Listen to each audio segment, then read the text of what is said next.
एक वक्त की बात है, एक गांव में मिट्टी के बर्तन बेचने वाला अपनी दुकान चलाया करता था। महंगाई ज्यादा होने की वजह से अब उसकी दुकान पर रश नहीं रहा था। लोग परचून वाले से परचून का सामान तो ले रहे थे, मगर उससे कोई भी मिट्टी के बर्तन नहीं ले रहा था। यार ये बेड़े शाट आखिर क्या हो रहा है? मेरी दुकान पर तो एक भी ग्राहक नहीं आ रहा। अब ईद पर खर्चा कैसे करूँगा मैं? ईद भी सर पर आ गई है। फिर जब शाम में वो घर आता है, बेटा कुछ कमा कर लाया है तू?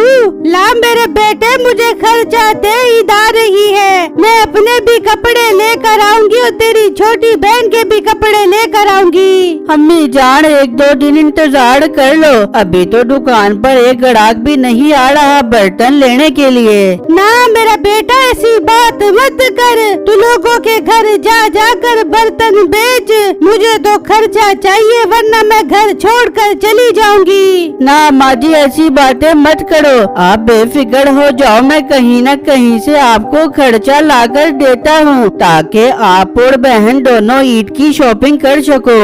हाँ भाई ज्यादा पैसे लेकर आना, इस बार अपना बहुत अच्छा सूट लूंगी मैं। ठीक है बहन मैं लेकर आता हूँ। ये कहकर बिट्टू घर से निकलता है और एक जगह पर आकर बैठ जाता है और सोचने लगता है, मैं पैसे कहाँ से लाऊं? किससे उधार मांगू? कौन इस महंगाई के दौर में पैसे उधार देगा? वो अभी सोच ही रहा होता है कि उसका दोस्त वहाँ से गुजरता है। खैर तो है बिट्टू, तुम इतना परेशान क्यों बैठे हो? भाई परेशान न हूँ तो क्या करूँ? ईद सर पर है और मेरे पास 1 रुपया भी नहीं है। घर वालों को कहाँ से ईद की शॉपिंग करवाऊंगा? हाँ भाई महंगाई ने तो कमर तोड़ी हुई है सबकी, अब तो हर कोई ही परेशान है। भाई अगर मुझे कहीं से उधार पैसे मिल जाए तो मैं ईद के बाद वापस कर दूंगा।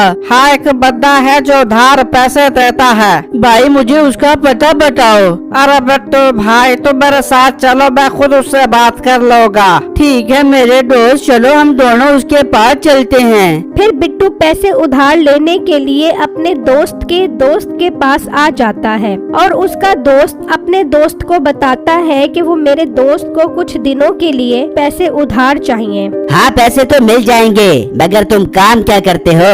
भाई मैं मिट्टी के बर्तन बेचता हूँ और उसी से अपने घर का गुजर बसर करता हूँ। क्या मिट्टी के बर्तन? ओ हेलो, तुम बर्तन बेचकर अपने घर का गुजारा ही मुश्किल से पूरा करते होगे, तो मेरे उधार के पैसे कहाँ से दोगे? भाई जान मैं आराम से दे दूंगा, ये तो ईद की वजह से काम मंदा चल रहा है, वरना तो मैंने इस काम से बहुत पैसे बनाए हैं। बहुत पैसे बनाए हैं या पेट बनाया है? काफी मोटा पेट है तुम्हारा। बस भाई जान पैसे कमाए और अपने पेट पर ना लगाए तो फिर जिंदगी का मजा खत्म हो जाता है। मैं अपनी माँ से अच्छे अच्छे पकवान बनाकर अपने पेट में डलवाता रहा हूँ। लगता है जो कमाया है अपने पेट पर लगाया है, तभी तो तुम्हारा पेट मटका बना हुआ है।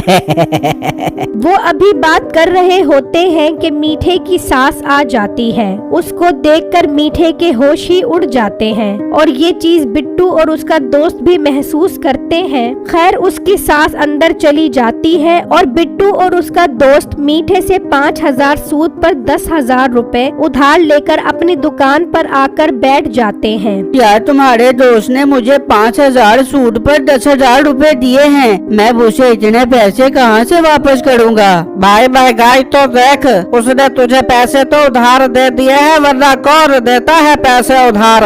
हाँ यार ये तो है, पर तुमने देखा था जब वो औरत आई थी तो तुम्हारा दोस्त कितना परेशान हो गया था। हाँ वो उसकी सास है, बहुत चालाक औरत है, तभी तो वो उसे देखकर डर गया था। यार क्यों ना हम उसके घर चलें और जाकर माजरा देखते हैं, आखिर वो इतना डर क्यों गया था। हाँ ठीक है, तुम पहले ये पैसे घर जाकर दे आओ, फिर हम दोनों जाते हैं और इस रात से पर्दा उठा कर आते हैं। फिर बिट्टू घर आता है। हाँ बेटा ले आया है ईद का खर्चा।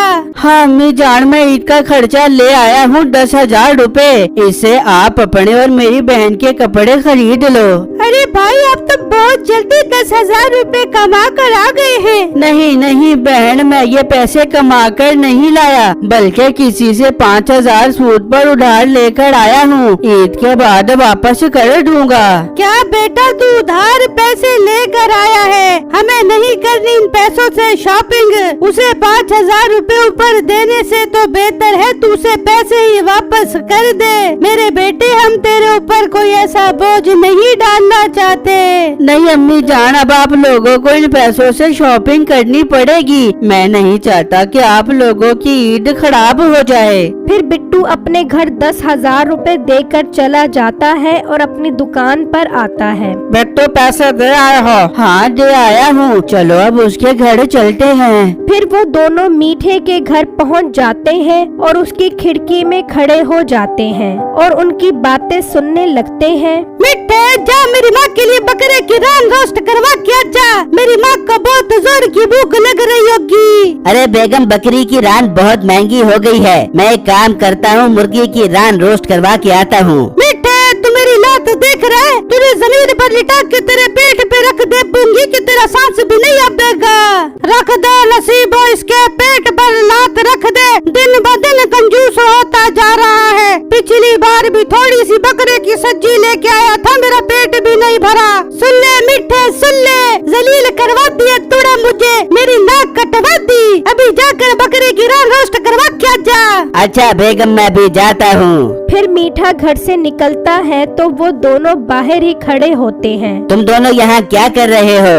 भाई, हमने आपकी सारी बातें सुन ली हैं। आप अपनी सास की वजह से बहुत परेशान हो और उसके लिए बकरी की रान रोस्ट करवाने जा रहे हो। ये सुनकर मीठा दुखी हो जाता है और अपना दुख दर्द उन्हें सुनाने लग जाता है। हाँ भाई, मैं अपनी सास की वजह से बहुत परेशान हूँ। आए दिन घर आ जाती है और मेरा खूब खर्चा करवाती है। सारा कुछ खा गई है मेरा, मगर फिर भी इसका पेट नहीं भर रहा। भाई, अगर मैं आपकी जान आपकी सास से छुड़वा दूं तो क्या आप मुझे सूद के 5,000 रुपए माफ कर दोगे? 5,000 क्या, मैं तुम्हें सारे पैसे माफ कर दूंगा। 5,000 सूद के भी और 10,000 रुपए एडवांस के भी। अरे वाह भाई, फिर तो मैं आपकी जान आपकी सास से छुड़वा कर ही रहूंगा। पर कैसे, तरीका तो बताओ। फिर बिट्टू मीठे को सारा तरीका समझा देता है। मीठा उसका आइडिया सुनकर खुश हो जाता है। फिर जब रात होती है तो मीठा प्लान के मुताबिक अपने कमरे में जाता है तो उस वक्त उसकी बीवी सो रही होती है। वो उसकी सोने की अंगूठी उतार लेता है और अपनी सास के कमरे में जाकर उसके हाथ में पहना देता है और वापस आकर सो जाता है। फिर जब सुबह होती है तो नसीबो कैंची देखती है कि उसके हाथ में सोने की अंगूठी नहीं होती। हाय, ये मेरी सोने की अंगूठी कहाँ चली गई? हाय, मैं लुट गई, मैं बर्बाद हो गई। चोर मेरी सोने की अंगूठी लेके चला गया। बेगम, मेरे साथ ज्यादा फिल्म मत कर। अंगूठी चोरी हो गई है या तूने अपनी माँ को दे दी है? ना मिठे, मुझे तेरे सर की कसम, मैंने अंगूठी अपनी माँ को नहीं दी। रात तो मेरे हाथ में थी, रात में कोई चोरी करके ले गया। मेरे से ज्यादा ड्रामे करने की जरूरत नहीं है। तू चल, तेरी माँ के कमरे की तलाशी लेता हूँ। तूने उसको ही दी होगी। मिठे, तू मेरी माँ पे इल्जाम लगा रहा है ना? तू चल खुद जाके देख ले, उसके पास अंगूठी नहीं होगी। फिर वो अपनी माँ के कमरे में आते हैं तो अंगूठी उसके हाथ में होती है। हाँ, क्या कह रही थी तू? अंगूठी तेरी माँ के पास नहीं है? देख ले, खुद अपनी आँखों से देख ले, इसके हाथ में है अंगूठी। इनके शोर की वजह से उसकी आँख खुल जाती है। अम्मी, तू बहुत बड़ी चोरनी है। मेरी सोने की अंगूठी चोरी करके मजे से सो रही है। नहीं पागल थी जो तुझे आए दिन बकरे का गोश्त खिला खिला के अपने शोर का कबाड़ा निकालती रही हूँ। अरे बेटा, मैं तो सो रही थी, मुझे क्या पता मेरे हाथ में अंगूठी कहाँ से आ गई। बस बस, बहुत हो गया तेरा नाटक। सोने की अंगूठी चोरी करके मजे से सो रही है। बेगम, अपनी माँ को घर से निकाल। मैं इसे 1 मिनट और बर्दाश्त नहीं कर सकता। फिर मीठा अपनी सास को घर से निकाल देता है और बिट्टू का शुक्रिया अदा करने के लिए मिठाई का डब्बा लेकर उसके घर जाता है। बिट्टू, मैं बहुत खुश हूँ जो तुम्हारे आइडिया की वजह से मेरी सास से जान छूट गई है। बिट्टू, ये मिठाई का डब्बा तुम्हारे लिए है। तुम्हारी वजह से मेरी ईद बहुत अच्छी हो गई है। बिट्टू मिठाई का डब्बा ले लेता है और उसके उधार वाले पैसे भी माफ हो जाते हैं।